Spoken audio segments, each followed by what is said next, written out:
La dernière rencontre des points focaux de ce mécanisme de suivi, tenu à Dakar du 7 au 9 décembre 2021,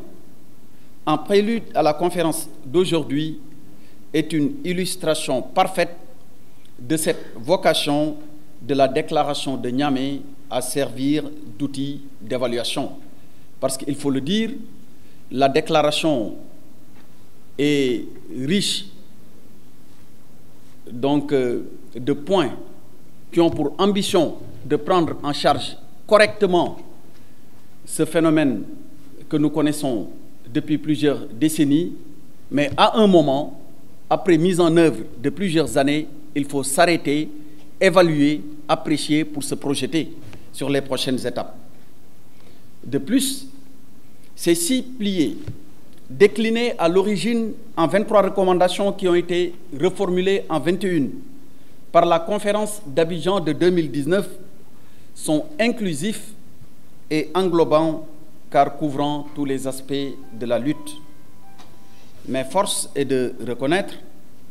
que la majorité des recommandations mises en œuvre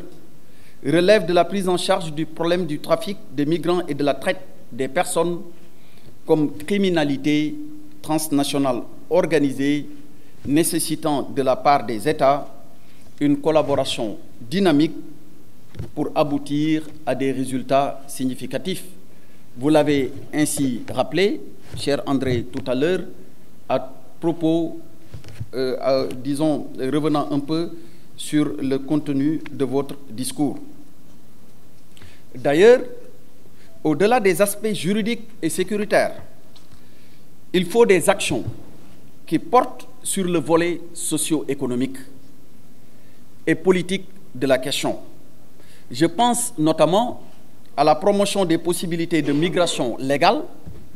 qui permettra de couper court et de court-circuiter les actions délictuelles de groupes criminels. C'est dans ce cadre qu'une task force a été instituée sur instruction de son chef de l'État, le président Macky Sall, au ministère de l'Intérieur. Ainsi, et de façon permanente, des échanges sont organisés pour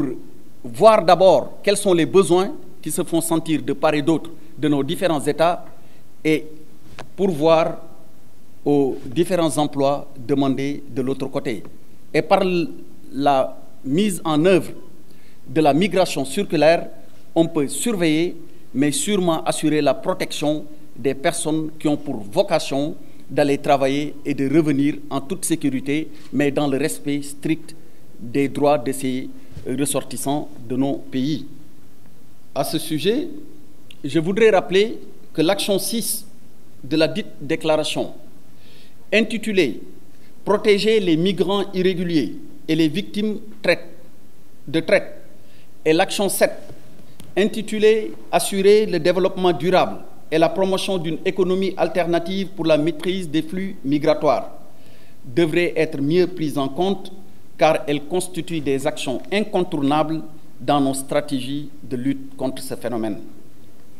Excellences, Mesdames et Messieurs, à ce moment précis, je voudrais remercier l'ONUDC et l'Union européenne, ainsi que tous les autres partenaires, pour les multiples actions qui permettent à nos différents services et pays de faire face à ces problématiques